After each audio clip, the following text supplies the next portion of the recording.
Boa noite. Como vão? Tudo bem? Finalmente, né, Carol? Eu agradeço a Valéria, a Lurdinha, a Estela, a Emanuela, todo esse povo que está entrando agora, mães, professores, é, a Anne Cristina Farias. Oi, Pro! Tudo bem com você? Muito bom a gente rever várias pessoas e ver quanta gente nova nós estamos tendo oportunidade de entrar em contato. Renata Marçom, a, a Ju Marçom, Regina Barca. É um prazer poder estar com vocês, né, para mais uma live. Aí atendi o telefone e esqueci de pôr o brinco, né?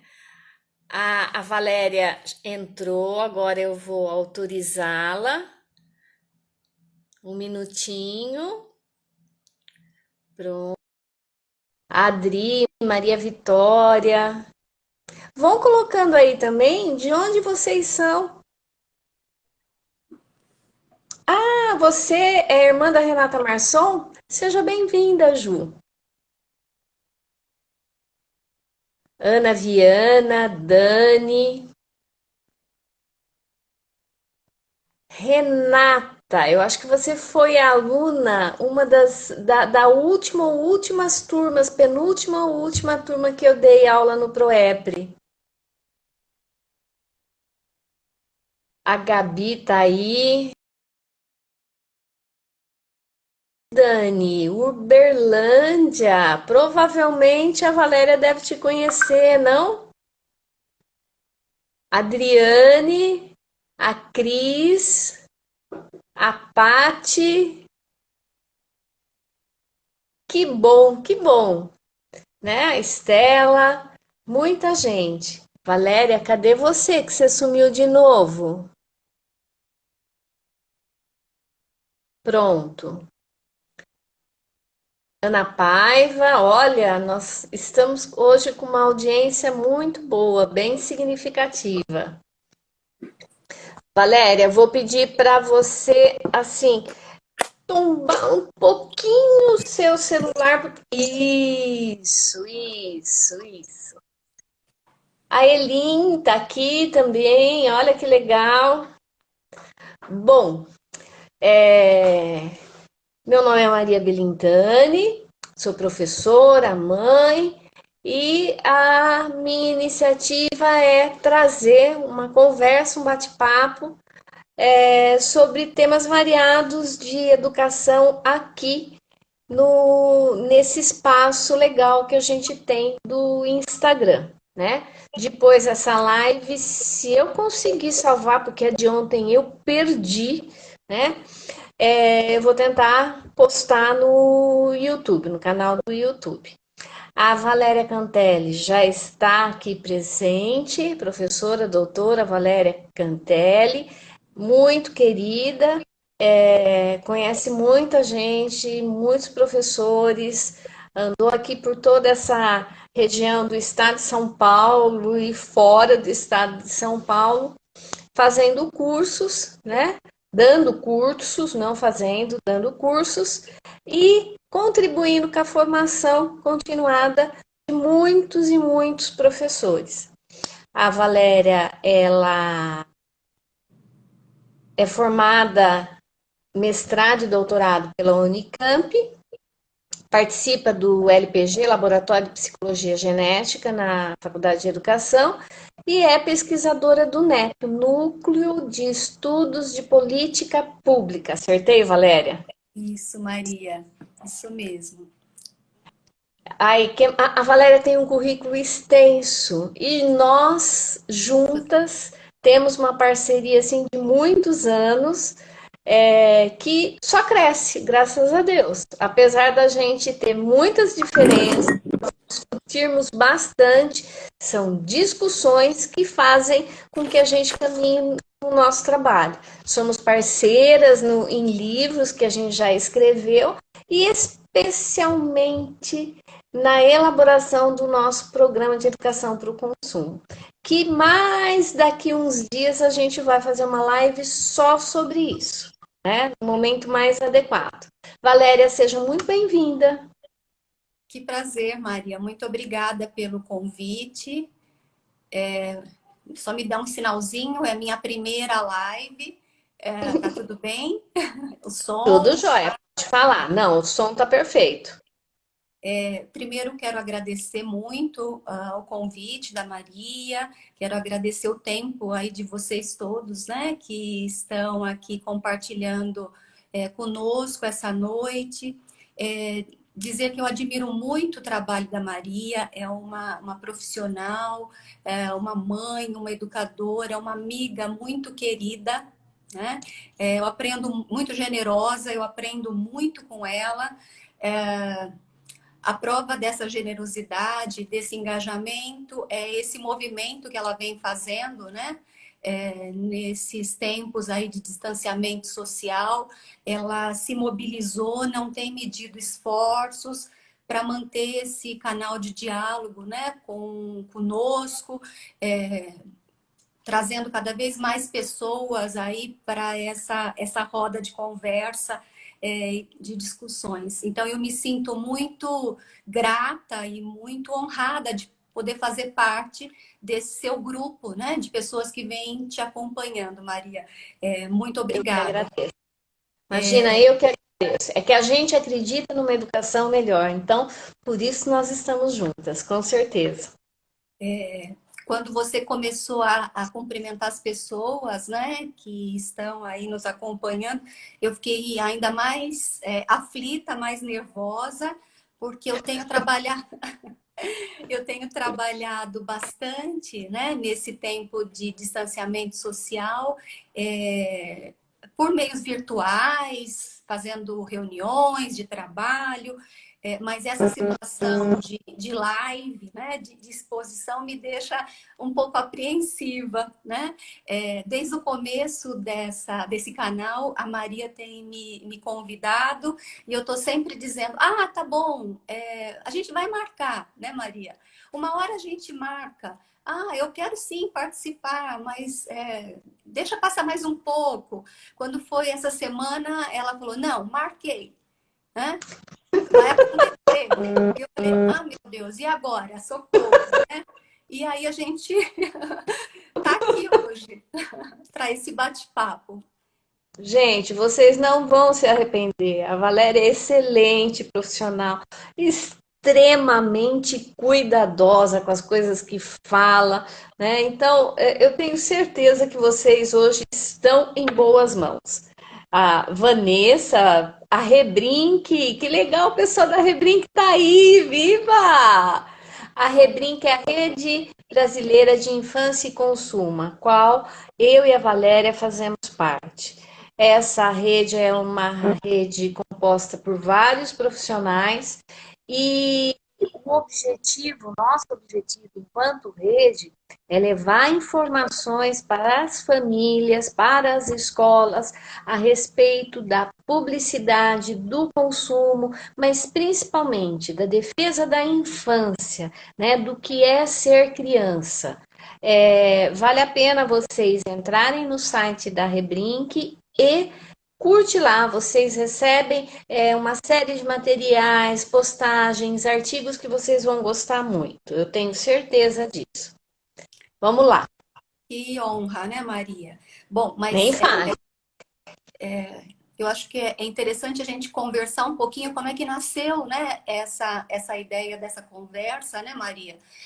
Isso. Nesse tempo de encontros que nós temos virtualmente, né, nos reunido para preparar esse livro, esse material que a gente está trabalhando, no meio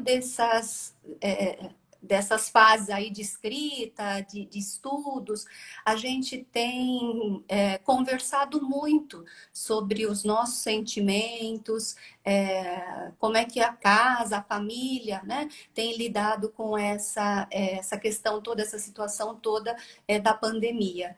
E nesses devaneios a gente tem também se preocupado e se perguntado como é que as crianças, as famílias, os professores, as escolas, né, estão enfrentando toda essa pressão.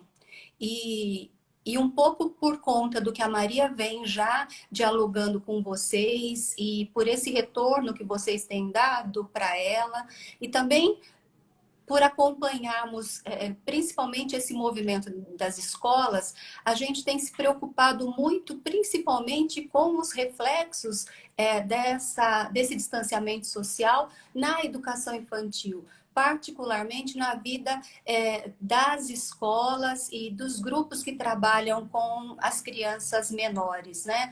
Essa ideia do 0 a 3 nasce um pouco por conta disso, para a gente poder abrir algumas questões, algumas reflexões que nos ajudam a pensar essa educação, essa escola para as crianças bem pequenas.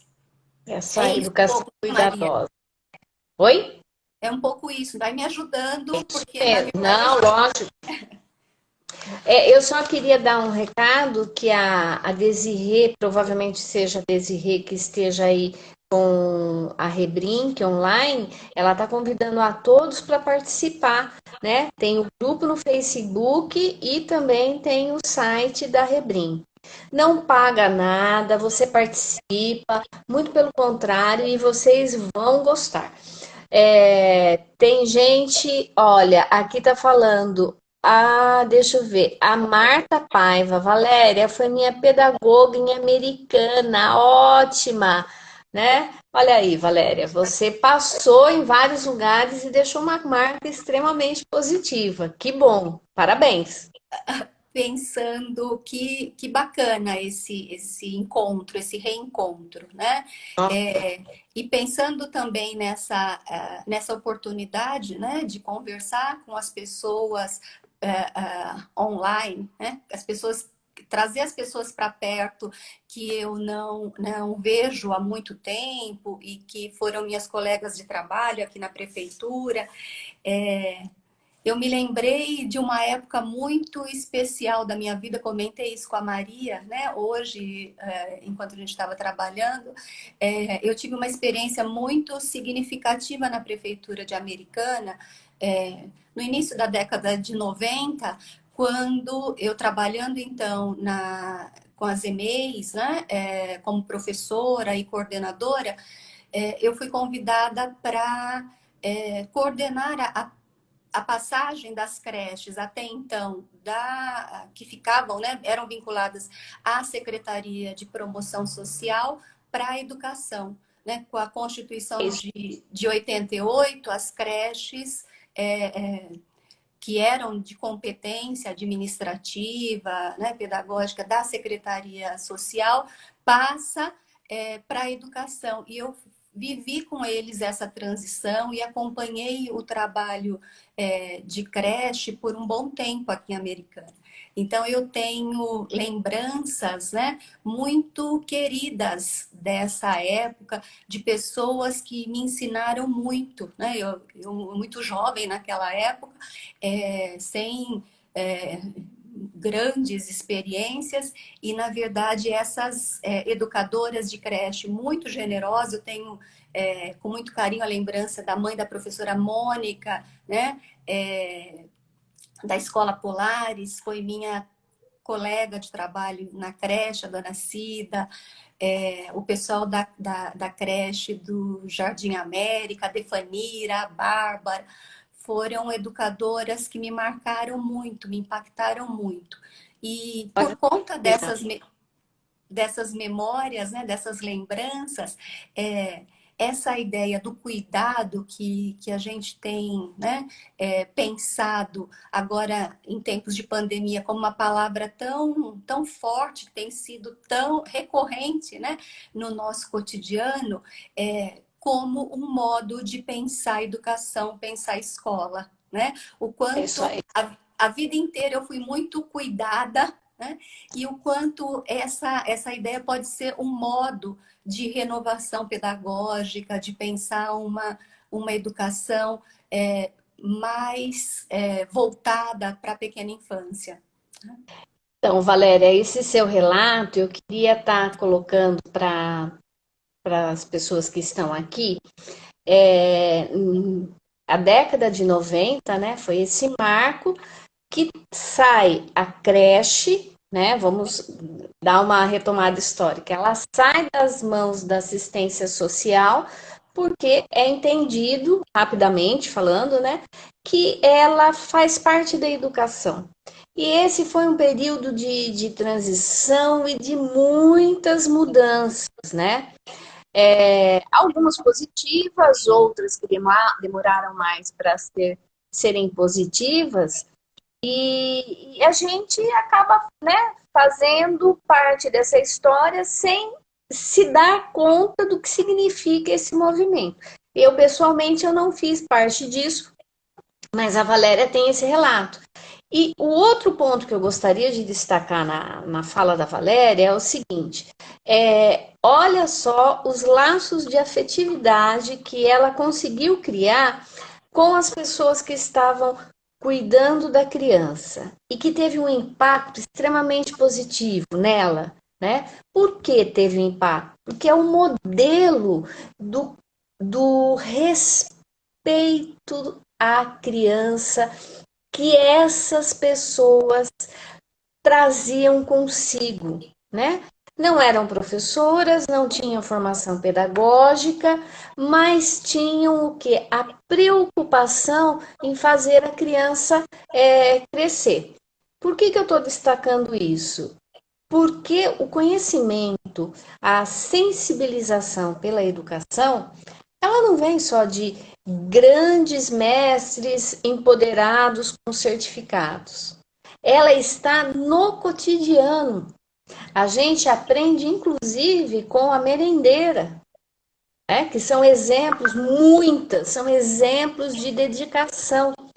E essas pessoas que fazem parte do contexto escolar, elas não podem ser ignoradas em sua sabedoria. Sabedoria essa que Paulo Freire sempre pontuou e destacou. E que, na verdade, quando se fala em projeto político-pedagógico dentro de uma sala de aula, ou melhor, desculpa, dentro de uma escola, se fala justamente de todas essas pessoas e o envolvimento que elas têm com a escola e que nós, enquanto gestores, precisamos articular e trazer para o benefício e desenvolvimento da educação, especialmente a educação de 0 a 3 anos. Né? Essa fala, todo esse cuidado que a Valéria está tendo, né, e a conversa que a gente tem tido frequentemente a esse respeito, nos entristece muito quando a gente fica sabendo são relatos feitos para a gente que, por exemplo, que o bebê de 0 a 3 anos não pode ser pego no colo porque está chorando, senão vai acostumar mal. Mas que ideia? De onde vem uma teoria, entre aspas, tão desrespeitosa em relação à criança? Quem que ventilou isso? E não é o quem. Qual é o impacto dessa atitude tão, digamos assim, mecânica? Né? Não vou falar desumana, mas mecânica, que leva a pessoa. Evidentemente, esse não é o aspecto da conversa de hoje, mas é um aspecto que nós temos observado, que os relatos nos têm chegado e que nos fazem refletir a respeito o que é essa educação cuidadosa, né? Concorda, Valéria?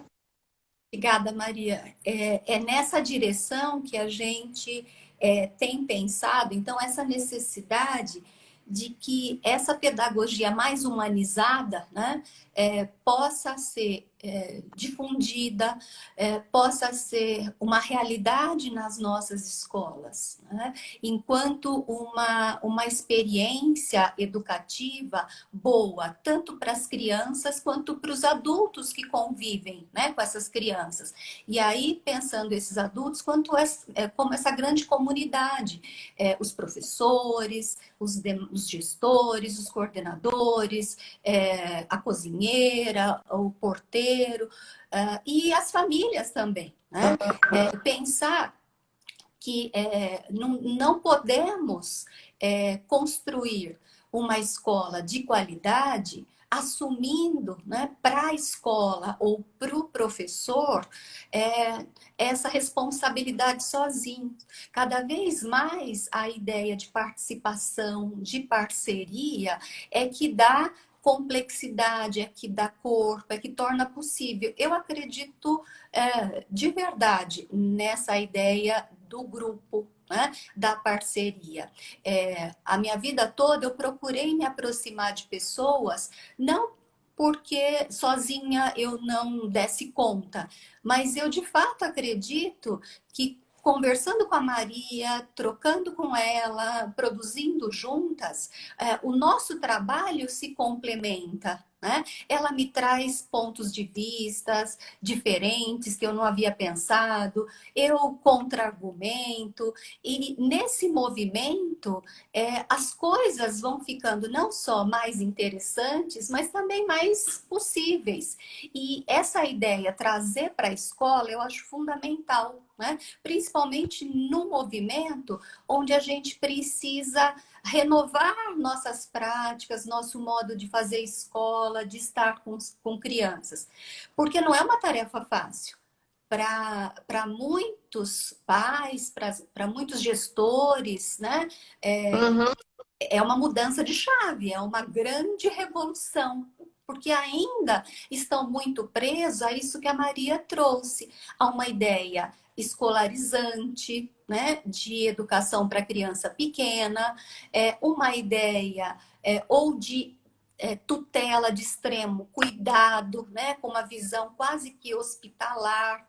Uhum. Então, essa discussão mais ampla, a gente precisa levar, primeiro fazermos na escola e depois levarmos para a sociedade, para que as pessoas compreendam não só a criança, mas esse lugar que promove o desenvolvimento das crianças, porque de fato entende sobre criança. Tem uma frase do Loris Malaguzzi, que quem difundiu, quem organizou, sistematizou o trabalho com abordagem de Reggio Emilia, na Itália, o grande pedagogo italiano, que ele vai dizer que coisas de criança e para relacionadas às crianças, a gente só pode aprender com as crianças, né? Então, pensarmos, inclusive, nesse movimento de comunidade com as crianças como parceiros. Isso acho que é fundamental, né, Maria? Não tenha dúvida. Eu gostaria de destacar, né? Várias pessoas estão contribuindo com comentários, né? A Carol, a Clébia Molinari, entre outras pessoas, justamente compartilhando conosco essa mesma linha de raciocínio.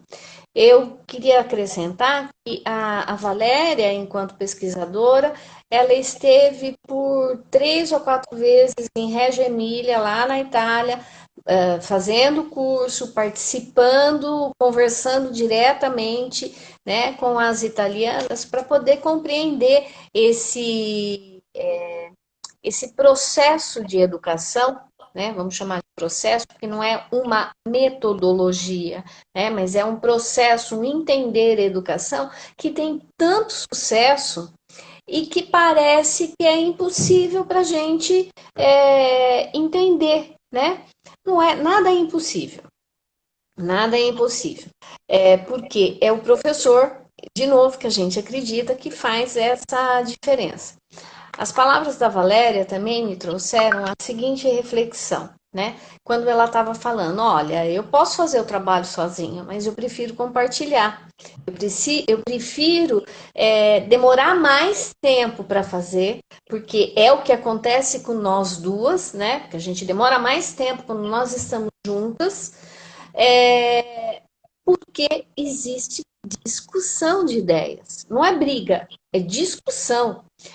E hoje em dia nós estamos num movimento tão individualista que nós estamos esquecendo de conversar e de compartilhar dentro das nossas próprias casas.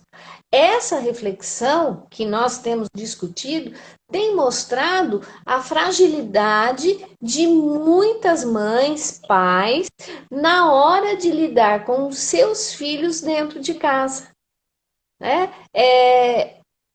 Esse aspecto é uma vertente, apenas uma coisa, não explica, mas ele é observável, né? Então, nós podemos trazer elementos de discussão sobre se a criança precisa ser olhada para que nós possamos aprender com ela, né? A gente também precisa se dar conta que nós estamos esquecendo das trocas para crescer, não só com a criança, com todo mundo. Então, essa visão vai além do ser criança, né? Digamos assim, é uma reflexão rápida, né? Mas que é posta para todos nós pensarmos nesses dias pandêmicos, digamos assim. E Tudo bem, Valéria?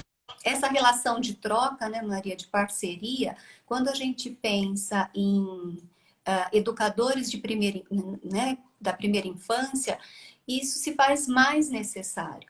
Porque quando a gente trabalha, diferentemente do que normalmente as pessoas pensam, né? Que é mais fácil trabalhar na educação infantil, trabalhar com os pequenos, na verdade é o contrário. Né? Que com os adultos, mesmo com os adolescentes, é possível a gente preparar uma aula, organizar aquele conteúdo já sistematizado, porque o adulto, mesmo os adolescentes, eles já conseguem antecipar esses benefícios daquele processo, daquela situação. As coisas vão acontecendo, né, de uma maneira que a gente consegue a parceria, a colaboração deles, mesmo que eles não concordem muito.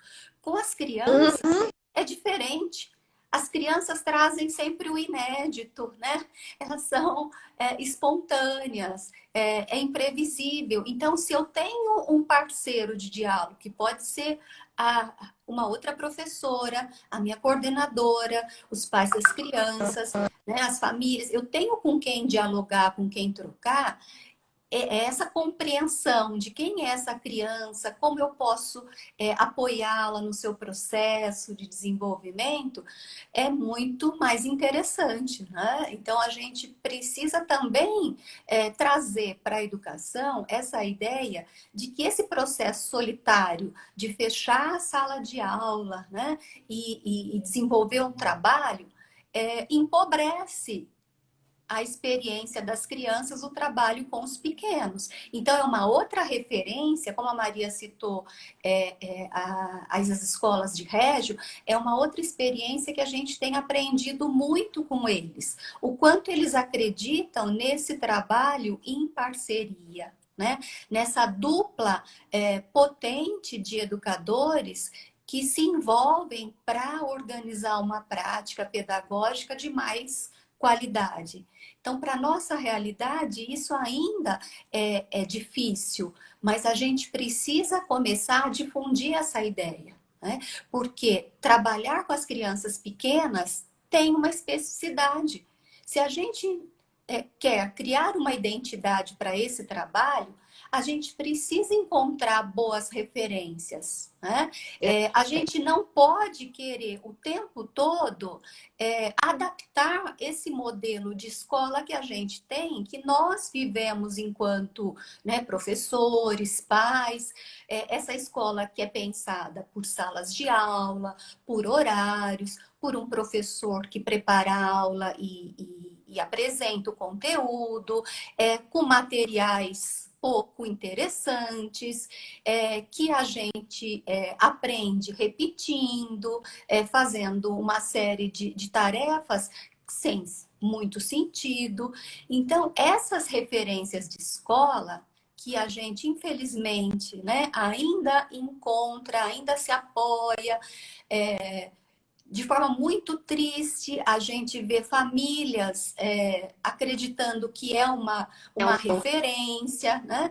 A gente precisa mostrar que, na verdade, ela presta um desserviço para as crianças. Aham, Elas aham. comprometem o desenvolvimento. E quando a gente traz a ideia de uma educação cuidadosa, ela é quase que um apelo para a gente romper com tudo isso.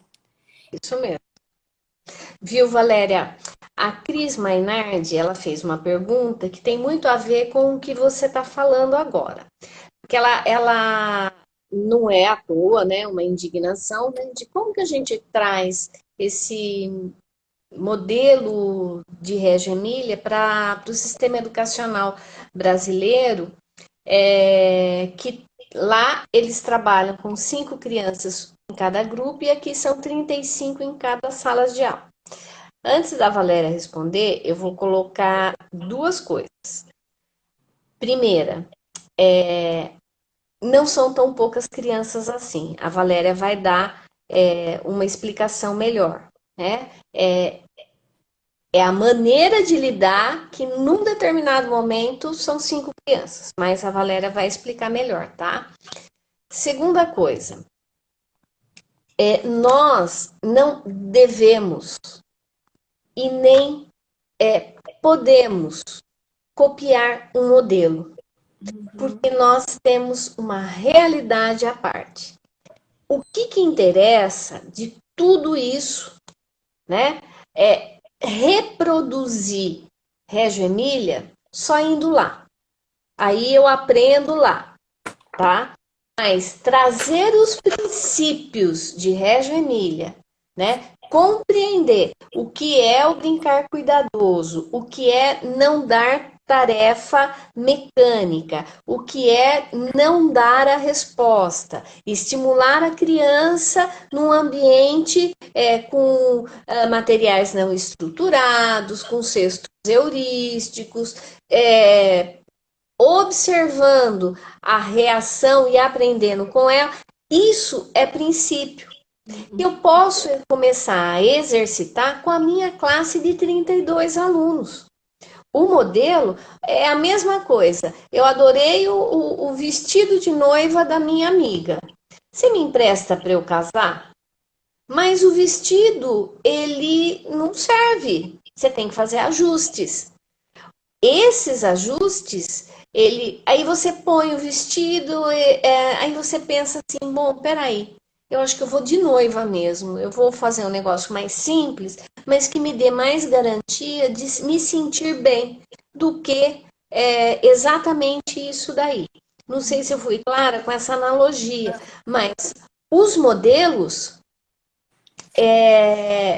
na minha opinião, na educação, não devem ser modelos, devem ser inspiração. E a inspiração, ela tem que ser baseada em princípio, porque se ela não for baseada em princípio, ela não se sustenta. Certo, Valéria? Mais ou menos, né? Eu quero voltar um pouquinho. Eu fui até pegar aqui, eu tenho na minha frente, eu fui pegar 2 materiais, né? Um é o material, As Diretrizes Curriculares para a Educação Nacional, de 2009, tá? Ele está disponibilizado para a gente fazer download pela internet. E o outro é o Regimento das Escolas para Infância e Creches de Reggio Emília. Tá? Até para a gente poder conversar um pouquinho, né, sobre isso que a Maria trouxe. Né? São 2 documentos que trazem esses valores, que declaram, de certa forma, esses princípios que fundamentam, né, a nossa visão de educação, de criança. E se a gente for olhar, comparar os 2 documentos, né, a gente encontra muitas identidades, muitas semelhanças. E eu ouso a dizer que, em termos de documentação, a gente está na frente, né? Os nossos documentos são muito coerentes, são muito interessantes, né? O grande problema é quando a gente começa a pensar como é que esses valores, esses princípios, né, que a Maria trouxe, essas diretrizes, se concretizam na prática, né? E aí a gente vê que o distanciamento aí é grande, né? Então, Excelente observação, Valéria. Excelente. Eu acho que é muito importante, né, essa sua fala de mostrar que a nossa base é boa, os nossos princípios são bons, né? Eu não posso ficar esperando que a situação melhore, porque sou eu que faço a situação melhorar aos poucos. A conta gotas, mas sou eu, né? e, Bom, desculpa, pode continuar. posso? E Pode, pode. por que que eu fui, né, buscar, eu recorri a esses dois materiais, né? E aí pensando e escolhi esse, não o documento da base, né, da BNCC. Uhum. Primeiro porque eu acho que esse material, ele é precioso como um orientador, uma bússola, né, para a gente pensar a educação. E outra justamente porque eu penso que falta, né, para nós, aqui nas escolas, é, essa possibilidade de declararmos, então, quais são, né, na prática, essas ideias de escola, de didática, de sala de aula que a gente acredita. E de acordo com as nossas possibilidades, com a nossa realidade, e aí, de novo, não copiando o Régio, mas fazendo o que Régio fez, criando condições para que a gente possa, na prática, enxergar esse compromisso da escola, do educador, da política pública com a criança. Né? Porque não adianta a gente ter o documento e, na prática, a gente acredita, por exemplo, como a gente tem ouvido, que os pequenos, né, as crianças de creche, serão as primeiras a voltar para as escolas. Né? Que ideia é essa, né? De criança pequena que volta primeiro, se a gente tem que levar em conta uma série de questões sanitárias, a gente tem que adaptar toda a escola, sabe que esse contato físico é fundamental. Né? Como é que a gente leva em conta isso? Como é que a gente pode pensar na prática, em seguir um documento que é mandatório, se a gente for pensar na base, que fala em direitos de aprendizagens, direitos de desenvolvimento da criança, como é que a gente pode colocar em prática, né, esse tipo de referência se a gente tem a preocupação, né, o compromisso de não perder dias letivos, de garantir conteúdo, que escola é essa pensada para criança pequena que não entendeu ainda que é o cotidiano, né? São aquelas miudezas do dia a dia, do fazer com a criança pequena, que é curricular, que é pedagógico. E no documento está escrito isso, que cuidar e educar são processos insociáveis, que os eixos para uma educação infantil de qualidade é o brincar e são as interações, né? Então, como é que a gente pode encontrar essa coragem? E por isso que eu cumprimento a Maria, cumprimento todos vocês que numa quinta-feira à noite, nessa hora, e está tendo essa disposição para ficar, ao invés de assistindo um filme divertido com pipoca, né, Maria? Com a Exato. família, no sofá, está aqui estudando, questionando, anotando. Como é que a gente encontra essa coragem, né, para que a gente diga não, né? No planejamento, eu vou planejar o horário de entrada, como é que eu vou acolher essas crianças? Como é que esse tempo da troca, da alimentação, vai representar uma experiência muito rica de descoberta de si, de autocuidado? Uhum. Então, esse movimento que eu penso que pode ser sim uma renovação de educação, na nossa educação. E e o poder dialogar com outras experiências, aqui do Brasil, mas também de fora do Brasil, de grupos que foram, ao longo dos anos, construindo essa coragem para fazer essa transformação e dizer que fazer uma pedagogia a partir desse cotidiano é uma pedagogia sofisticadíssima, né? É uma Aham. pedagogia de quem sabe promover aprendizagem e desenvolvimento, porque estudou de fato a criança, sabe por quais processos ela deve construir as suas aprendizagens, o quanto essas sinapses, né? Essa arquitetura cerebral depende desses bons encontros, depende dessa carga afetiva. Porque ela pode viver a experiência, mas se essa experiência não está carregada de sentido, de emoção, o neurotransmissor, o alimento, né, para Ele fazer a conexão, ele abafa, ele cessa. Né? Então é um engano a gente pensar que insistir com os pequenos nesse modelo que a gente está acostumado de escola vai gerar o desenvolvimento que a gente está buscando.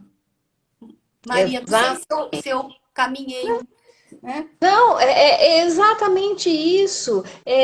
O que é que uma criança de 0 a 3 precisa, né?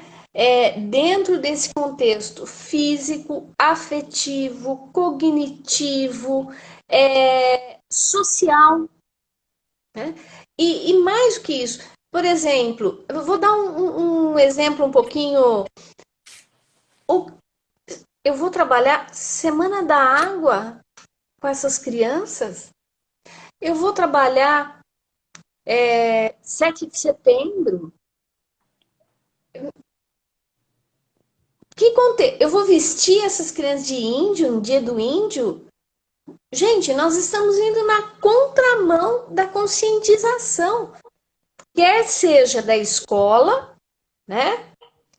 Especialmente o índio, que em outra live eu já falei um pouco a esse respeito, quer seja em relação ao desenvolvimento da criança. Então, não tem sentido nós não olharmos com mais critério os documentos oficiais que a Valéria trouxe assim e de uma maneira brilhante, né? Porque em termos de lei tá lá. Bom, mas se a lei tá lá, por que não se cumpre? Porque o governo. Gente, é assim. O quanto nós somos ignorantes dos documentos oficiais e que nós não buscamos neles orientações para a nossa prática. Né? Eu não quero fazer apologia para governo nenhum. Eu quero colocar uma necessidade que, enquanto professora da rede pública, eu sempre senti. Né? Eu não sei se vocês sabiam, mas, por exemplo, em 2002, se não me engano, 2003, mais ou menos, já existia uma orientação passo a passo para fazer uma descrição, um diagnóstico da escola por meio de materiais que foram encaminhados para as escolas. Que o governo federal fez isso. O que é isso? Né? Quantas escolas pegou aquilo, foi lendo, discutindo com um grupo, fazendo, ou se inteirando a esse respeito? É uma crítica nesse sentido. O documento oficial, ele é bom, a maioria, né? Vamos, né, relativizar, porque de repente fala, ah, mas eu conheço tal, né? Mas até então, enquanto eu estava, enquanto diretora na escola, digamos assim, porque agora estou um pouco afastada, os documentos oficiais, eles eram muito bons no sentido de indicar caminhos, sempre colocando a partir da realidade. Então, é uma reflexão assim muito interessante essa que você trouxe, tá, Valéria? Eu acho que a gente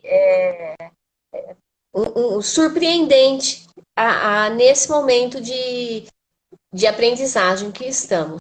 Eu faço só uma observação, né? Que a gente precisa, então, exatamente o que você traz, Maria, aprender a lê-los, né?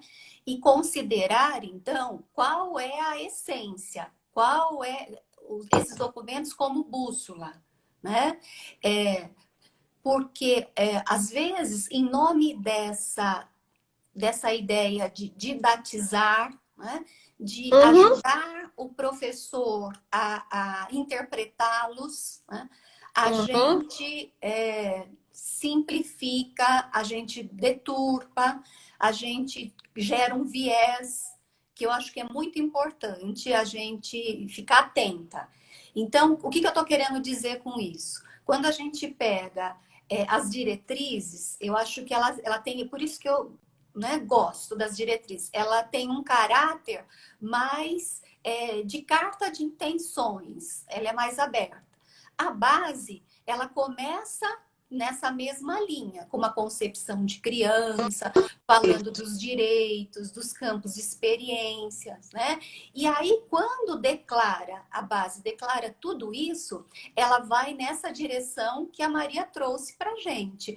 Essa ideia de uma criança que se desenvolve por inteira, uma concepção de educação, uma didática que não é disciplinar, né? Por isso que ela não fala, então, em português, em matemática, ela vai falar em campos de experiência. Então, ela traz essa possibilidade da gente pensar que os arranjos didáticos, que as propostas que nós vamos desenvolver nas escolas, elas podem ser mais abertas, elas precisam ser geradoras, né, de experiências, de significados nas crianças.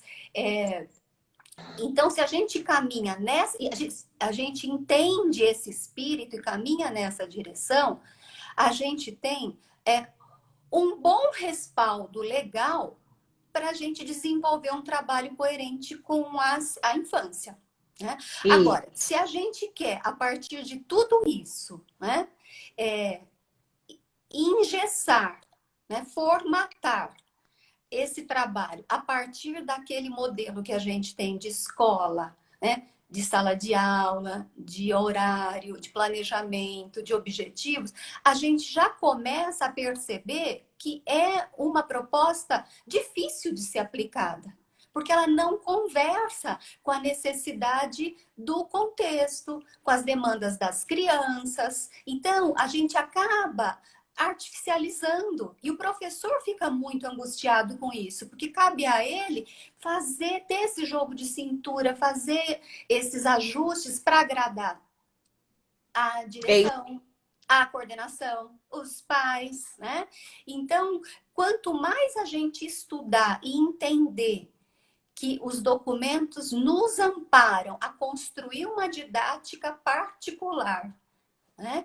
E desde que a gente atenda aqueles grandes aqueles objetivos, aham, aquelas grandes princípios, linhas. né?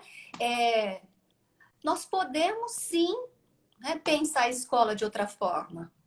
A gente pode ser assim mais cuidadoso e com mais calma. Existe um movimento muito grande de algumas escolas, não sei se vocês têm acompanhado essa ideia da pedagogia mais lenta, pedagogia slow, né? Porque a gente está vendo que esse ritmo acelerado ele está comprometendo o desenvolvimento das crianças e não contribuindo e não acelerando, né? Eu acabei nesses últimos tempos aí, nessa oportunidade de quarentena, eu ainda comentei com a Maria, Eu andei tentando fazer umas coisas diferentes, né? Tô fazendo um curso de desenho, gesto criativo, tô amando, né? Fiz um curso, né, Maria, de organização, Organização. porque eu tive que, né, me mudei, tô tendo que organizar aqui os espaços, queria ficar, né? Andei me encontrando, me reencontrando com uma série de livros infantis que eu gosto muito, eu sou apaixonada pelos livros infantis e para pôr, né, para deixá-los mais perto, para olhar para eles, poder relê-los. E nesse movimento também acabei acompanhando e retomando alguns textos sobre neuroeducação, né? E no encontro, né, com essas ideias tão complexas da neurociência, eu me encontrei com o livro do Guilherme Augusto Araújo Fernandes, que é Ai, aquele é lindo. livro que vocês devem conhecer. Deixa eu ver se ele está por aqui. Que É linda a de uma história. senhora. É esse, né, Maria? Olha lá. De uma Aham, é esse senhora, mesmo. né, a dona Antônia, que perdeu a memória, né? E por que eu estou trazendo isso, né? Relendo esse livro, e ele sempre foi muito especial para mim, né? Usei em várias formações. Relendo esse material de neurociência, eu acabei tomando, né, conta do quanto essas imagens, né, essas memórias que são construídas na primeira infância, elas são as mais duradouras, as últimas que a gente vai perdendo.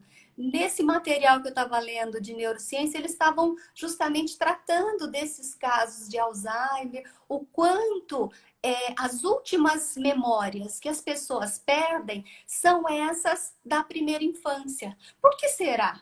Né? E aí a gente vai entender porque elas foram construídas de forma muito potentes, carregadas de afetividade, de significado.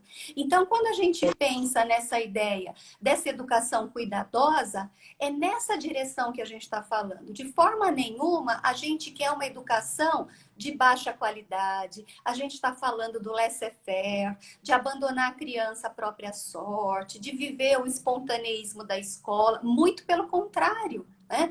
A gente está falando, de fato, de uma escola complexa que sabe acolher essas necessidades todas de desenvolvimento das crianças e sabe trabalhar isso de forma contextualizada, a partir da vida verdadeira do dia a dia da escola. E não o contrário. E isso não sou eu que estou falando, né? Se a gente pensar e trouxer as pesquisas sobre neuroeducação, a importância desses 1000 dias, todos essas informações, elas só vêm contribuir com essa ideia de que é preciso repensar esse modo de estar com as crianças na escola. Né, Maria? Acho que é um Exatamente. pouco isso, né? E aí o É isso. brincar, né? O encontro com esses materiais não estruturados. No fim, a gente acabou se perdendo, né, Maria? Que era para falar de outras coisas. Não, mas eu achei assim, a discussão foi muito importante. Só lembrando, a gente tem 5 minutos. Pois é, por isso que eu É, apitou aqui, quando apita é porque vai ah, acabar. é? A Sol Caximiro, ela fez uma pergunta assim bem interessante que a gente precisa dar um retorninho para ela. Quais são os desafios que consideram mais urgentes na formação de professores na primeira infância? Eu não sei se é necessariamente na formação, mas eu acho que vou me antecipar um pouco a Valéria, depois ela discute, concorda ou não, né? Independente disso. Eu acho que não é a questão da formação na primeira instância, é olhar para a sua escola a partir de todas essas reflexões que a Valéria trouxe, né? E o que aquilo que você faz está impedindo a criança de ser criança. Eu acho que essa é uma reflexão que tem que ser feita direto e reto dentro da escola, de imediato. Porque é isso que tanto as diretrizes como a BNCC trazem para a gente como norte.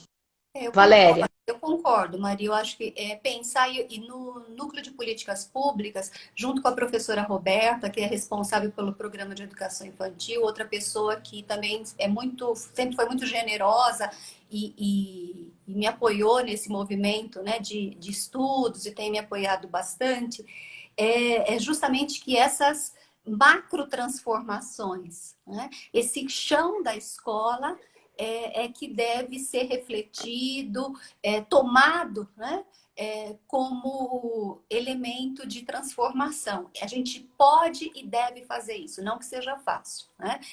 Eu acho que esse é um primeiro ponto. A gente acredita muito que essas pequenas, essas micro mudanças podem gerar uma transformação maior, né, na nossa educação. Mas eu penso que, como a professora colocou, é possível, preciso, desculpa, é urgente repensar a formação. Porque se a gente tem e quer um trabalho diferenciado para a primeira infância, os conteúdos, os processos de formação têm que envolver. Quem é que aprendeu a trocar na escola, como alimentar as crianças, como transformar este cotidiano em atividade, né? Em pedagogia. Então, esse currículo vivo, em processo, não é ainda discutido nossos cursos de formação. Então, essa é uma crítica que eu faço. A gente tem que ir fechando, né, Maria? Isso, tem, porque a gente tem 2 minutinhos. Olha, gente perguntando.